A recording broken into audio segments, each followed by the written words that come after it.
Bonjour, je vous présente aujourd'hui le document 5, Réponse immunitaire spécifique à médiation humorale, du chapitre 7, la réponse immunitaire pour la classe de SV au programme libanais.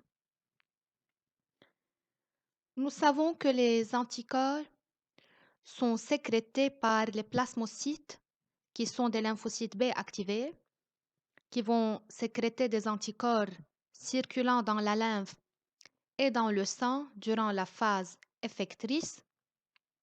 Ce qu'on va voir aujourd'hui, c'est comment les anticorps contribuent-ils à l'élimination de l'antigène. Donc, on va voir en détail comment se fait l'immunité humorale spécifique contre un microbe particulier. Tout d'abord, la réaction immunitaire spécifique humorale peut être analysée par le nombre de lymphocytes ou bien d'anticorps sécrétés en fonction du temps. Et elle se décompose alors en 3 phases. La première phase est appelée phase de latence. Durant cette phase, il n'y a pas encore production d'anticorps. Elle correspond à la présentation de l'antigène par un macrophage pour un lymphocyte TH spécifique présent dans les tissus lymphoïdes ou bien les organes lymphoïdes secondaires. Et donc, c'est la phase d'activation des lymphocytes B par soit le microbe directement ou bien par les TH déjà activés par les macrophages.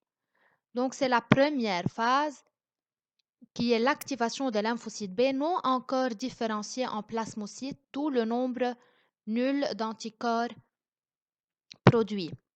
Suivant la phase de latence, on a la phase d'élévation. Regardez comment le nombre d'anticorps commence à augmenter.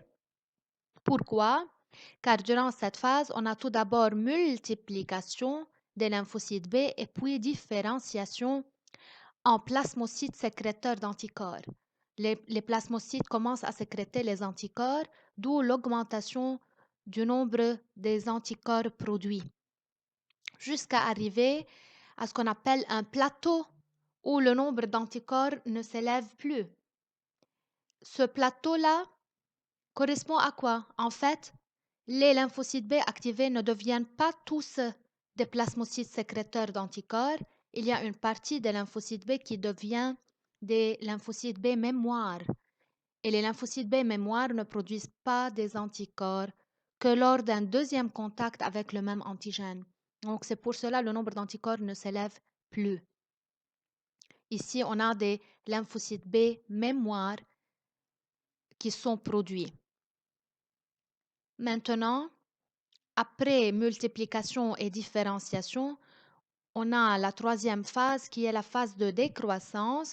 Vous voyez comment le nombre d'anticorps commence à diminuer, mais ne s'annule jamais. Ou bien le nombre de lymphocytes B activés. Cette phase-là correspond à la fin du travail immunitaire. Lorsque le travail immunitaire est terminé, le nombre de lymphocytes B va décroître pour atteindre un taux résiduel, mais qui n'est pas nul. Pourquoi il n'est pas nul? Car ça correspond au lymphocyte B mémoire, préservé pour une longue durée de vie. Donc, voilà les 3 phases qui caractérisent l'immunité humorale. Phase de latence correspondant à l'activation des lymphocytes B. Phase d'élévation correspond à l'augmentation du nombre d'anticorps grâce à la différenciation des lymphocytes B en plasmocytes sécréteurs d'anticorps. Et la troisième phase, c'est lorsque le travail immunitaire est terminé, on n'a plus besoin d'anticorps sécrétés. Le nombre de lymphocytes B va diminuer, mais on a toujours des lymphocytes B gardés en mémoire. Donc, les effecteurs de l'immunité humorale, ce sont les anticorps ou bien les immunoglobulines de la famille gamma-globulines. Les anticorps sont spécifiques d'un épitope ou bien d'un déterminant antigénique qui se trouve ou bien qui fait partie de l'antigène. Cet antigène-là peut être cellulaire, exprimé à la surface d'une cellule, ou bien peut être antigène soluble, comme par exemple les toxines bactériennes ou bien les toxines du venin de serpent. Comme vous savez, on a 5 classes d'immunoglobulines, les IgA, les IgM, IgG, IgE et IgD. Maintenant, comment ces immunoglobulines vont contribuer à l'élimination de l'antigène? En fait, les immunoglobulines ont une double compétence. Elles sont capables de se fixer spécifiquement à la molécule antigénique qui en a stimulé la production et de favoriser son élimination par des cellules et composants spécialisés du système immunitaire. Ça veut dire quoi? Ça veut dire que les immunoglobulines sont spécifiques aux épitopes de l'antigène, peuvent se fixer spécifiquement à ces épitopes-là, mais elles n'éliminent pas directement l'antigène ou bien l'envahisseur antigénique, mais ces immunoglobulines, une fois fixées sur l'antigène, vont favoriser son élimination par d'autres composants spécialisés du système immunitaire. Donc, c'est la liaison anticorps-antigène qui va créer un complexe immun et ce complexe immun va inactiver les antigènes par 3 mécanismes. Donc, les anticorps ont 3 fonctions. La première fonction, c'est la neutralisation des microbes et des toxines, élimination de leurs effets nocifs, leur immobilisation si vous voulez dire. La deuxième fonction, c'est l'opsonisation. C'est un phénomène qui va stimuler la phagocytose du complexe immun par le macrophage ou bien par les phagocytes. Et la troisième fonction, c'est l'activation du complément. On va voir c'est quoi le complément. Donc, commençons par la première fonction des anticorps, qui est la neutralisation des microbes et des toxines. Concernant la neutralisation des toxines, vous savez qu'il existe des toxines variées pouvant menacer l'organisme ou bien la santé de l'homme, telles que les toxines du venin de serpent, celles des champignons vénéneux, les toxines microbiennes, etc. Or, les anticorps sont très efficaces contre ces toxines circulantes. Une fois pénétrant le corps, les toxines s'attachent à leurs cellules cibles par l'intermédiaire de récepteurs membranaires et perturbent alors le fonctionnement de la cellule de l'organisme. Donc, c'est le schéma du document A à gauche, document A1, qui montre des toxines qui sont en rouge, qui se sont fixées sur le récepteur spécifique se trouvant au niveau de la cellule hôte, en absence d'anticorps. Donc, ces toxines peuvent dérégler ou bien perturber le fonctionnement des cellules du corps. Mais, en présence d'anticorps spécifiques, les anticorps vont se lier à la toxine et masquer son site d'attachement à la cellule cible. Vous voyez le site d'attachement là de la toxine, il est bloqué par la région variable de l'anticorps et comme ça, l'anticorps va empêcher la toxine de se fixer sur la cellule cible. Ce mécanisme est appelé neutralisation. Neutralisation, yani éliminer l'effet des toxines par leur immobilisation. On empêche leur liaison avec les cellules cibles. Donc, les anticorps sont assez efficaces contre les toxines en neutralisant leurs effets. Aussi, les anticorps sont très efficaces contre les microbes, contre les virus, les bactéries intracellulaires, etc. Aussi, on dit que les anticorps peuvent neutraliser les virus les bactéries, etc. Les bactéries intracellulaires et les virus pénètrent dans leurs cellules cibles grâce à la liaison de leurs molécules de surface à un récepteur spécifique exprimé par la membrane de la cellule cible. Donc, si vous regardez cette photo, dans la partie A, on a des cellules épithéliales du corps ayant des récepteurs pour le microbe. En absence d'anticorps, le microbe peut se fixer spécifiquement à ces récepteurs-là et alors infecter la cellule hôte, cellule de l'organisme. Mais en présence d'anticorps, l'anticorps va se lier au virus, il va bloquer sa liaison, virus ou microbe, il va bloquer sa liaison et bloquer ainsi l'infection de la cellule hôte. Comme ça, les anticorps neutralisent le microbe. Dans le document B, on voit les conséquences de la liaison du microbe à la cellule du tissu de l'organisme en absence d'anticorps.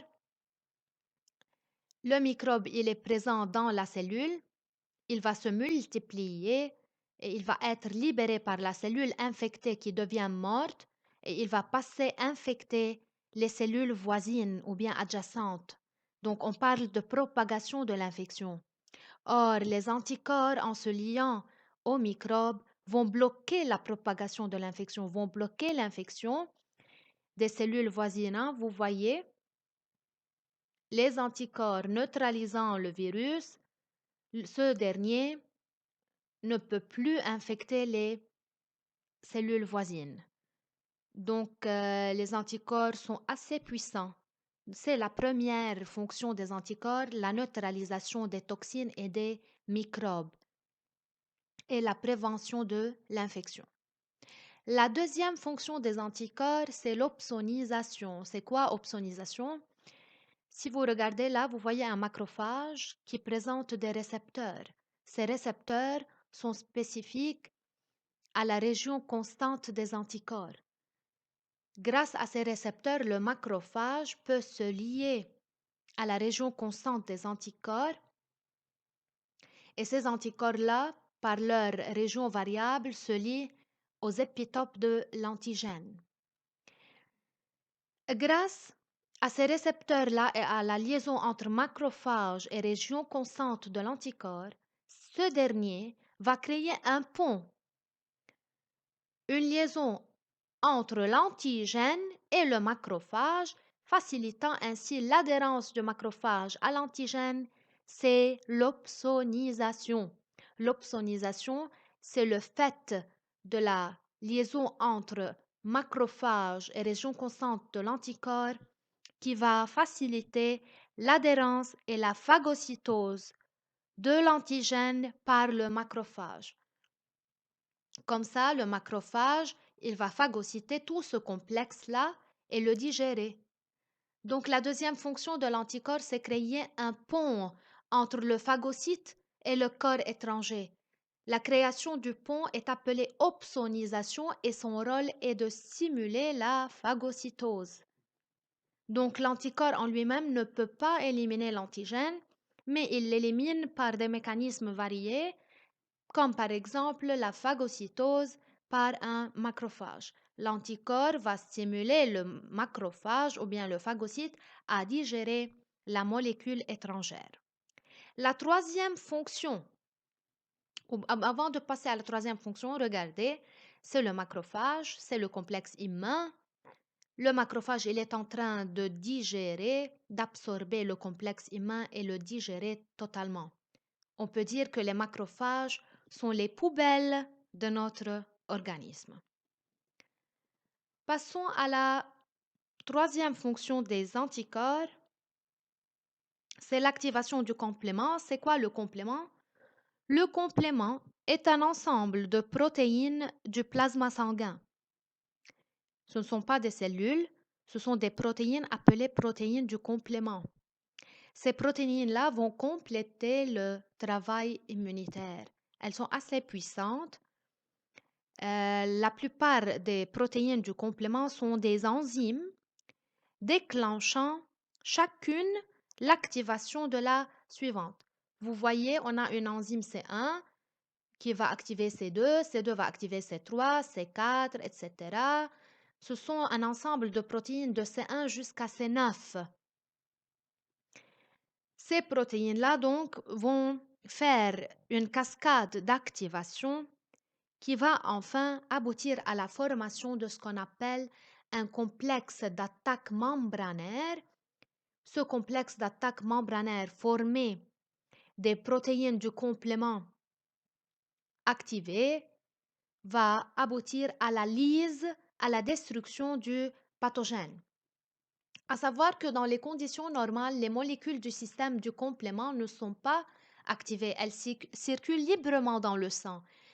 Elles s'activent lorsqu'elles reconnaissent un micro-organisme, un pathogène, et donc elles vont migrer, ces enzymes-là du complément vont migrer vers le tissu infecté pour déclencher l'inflammation et éliminer alors le pathogène. Donc la première molécule du complément qui va se fixer sur la région constante de l'anticorps lui-même lié au pathogène, c'est la protéine appelée C1. Voilà la protéine C1, elle se lie à la région constante d'un anticorps déjà lié par sa région variable à un antigène. C1, à son tour, va activer les autres composants du complément. Il y a une activation en chaîne ou bien cascade, appelée cascade de complément. Cette cascade va aboutir à la fin à la formation d'un complexe d'attaque membranaire qui va perforer la cellule cible recouverte d'anticorps et entraîne alors sa mort.